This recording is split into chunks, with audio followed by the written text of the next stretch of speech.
A day in my life as a fish vendor.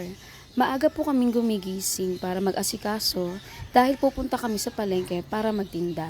Mga 2:30 a.m. po, nagsisimula na po kami mag-display niyan. Ang isda po namin nanggagaling pa ng Malabon. Alas 8 po ng gabi, lumuluwas si Papa papuntang Malabon. Doon po siya kumukuha ng isda na ititinda namin sa madaling araw. Hindi pa nga po tayo natatapos mag-display ng mga isda, meron na po tayong buena mano. Ito po mga pinamili niya sa atin, paninda niya rin po sa kanilang lugar. Ito nga po't nasundan ng ating buena mano, meron na po tayong buena mano para naman sa yellowfin. Ang aming yellowfin po ay 200 per kilo. Ang size ng yellowfin po natin ay goods na goods naman po para naman po sa mga naghahanap na pang-ihaw. Medyo mahal po ngayon ang yellowfin natin kasi po minsan po umaabot po ng 240 per kilo po yan. Ito naman po si Kuya, marami pong nakuha sa atin yan. Mahigit 10 kilo po ang kinuha niya kasi nga po sabi niya, wala daw po siya mahanapang ibang yellowfin sa ibang tindahan. Kaya po halos pakyawin na po niya ang aming paninda. Ito po ang pangatlo nating customer. Sa ngayon, kaya ko pang bilangin kung ilan ang bumibili. Yellowfin din po ang kinuha niyan. Galing din po yan sila sa ibang palengke. Nagkwento rin po siya na wala din siyang makuha. May panahon po na puro yellowfin po ang paninda namin dyan na magkakapitbahay.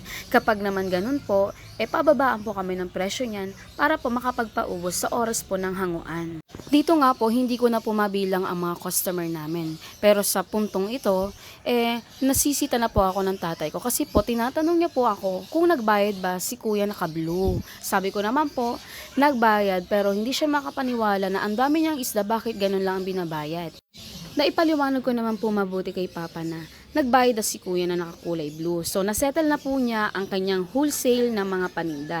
Ito pong nakita niya na pinapatimbang sa atin na 1 kilo lang mahigit ay pang-ulam niya at yun lang yung naabutan ni Papa na ibinabayad sa amin. Na nagtaka siya bakit ang dami niyang binibili, ang dami niyang nabili, ang dami niya ng bitbit, bakit yung halagang 200 pesos lang ang nakita niya.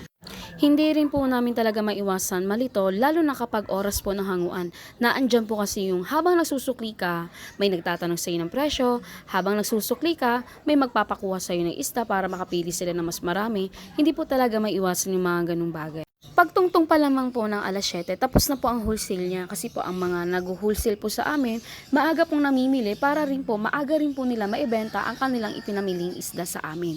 Dito nga po retail na po yan.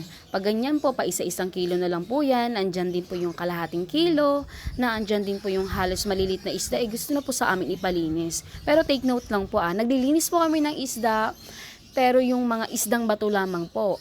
Yung mga kaya naman pong linisin sa bahay, hindi na po talaga namin nililinis.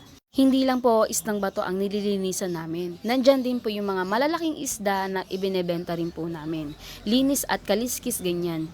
Ito nga po isa kong customer, nagpalagay pa po siya ng malamig na tubig sa kanyang pinamiling isda kasi daw po malayo pa po ang kanyang uuwian. Ganito naman po kapag tungtong po ng mga alas 7 pasado na. Andyan na po yung mga nagpapalinis sa atin, nandyan na rin po yung mga paisa-isang kilo. Pero ito po si Mami, meron pa tayong customer, nagpahabol pa po siya ng yellowfin. Kaya ayan po, kumuha pa tayo ng yellowfin.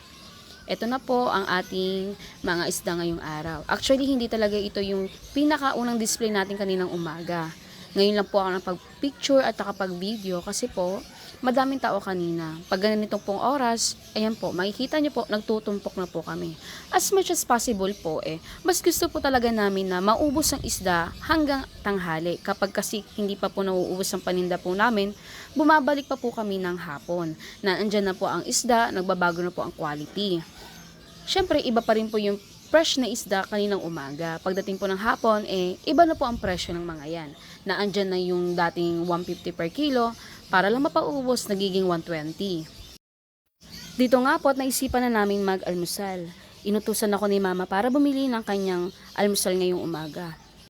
Kamoting kahoy nga ang pinapahanap sa akin ni Mama. Sabi niya, hanapin ko lang daw si Manong na nagtitinda. Banda dito lang daw yon. Ayun nga't natatanaw na natin. Eto nga't bumili lang ako ng 1 piraso kasi hindi ako kumakain nito. Mukhang ako pa ata ang buena mano ni tatay kasi naghahanap pa siya ng ipansusukli sa akin. Pero huwag ka mag-alala tay, maganda ako mag-buena mano. Sabi yan ng mga kakilala ko. Eto nga't pandesal talaga ang trip ko. Mas bagay ito sa kape. Eto nga't babalik na ako ng pwesto. Shout out kay ate, nalito ako bigla. Hindi ko alam kung mali yung tanong niya o hindi niya talaga kilala ang isdang ito.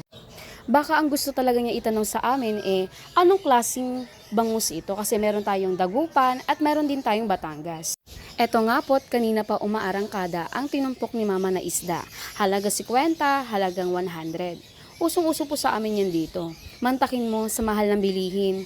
Makakabili ka na ng isda na halagang 50. Ito pong hinihiwa kong 2 torsilyo, halagang 100 lang po yan. May ulam na si ate. Shout out kay ate. Kapitbahay namin yan. Nakalimutan ko lang kung anong pangalan niya. Ganitong oras po, yan, paisa-isa na lang po ang customer namin. Pagka ganyan po, tapos na po yung hanguan. Sigurado marami na naman kami ititinda mamayang hapon. Ito nga aming nakakagiliw na customer na senior. Pag mga senior po, nagdi-discount din po kami dyan. Huwag po kayo mag-alala. Shout out kay ate, mukhang siya na lang po ang last customer namin. Yun lang, paalam.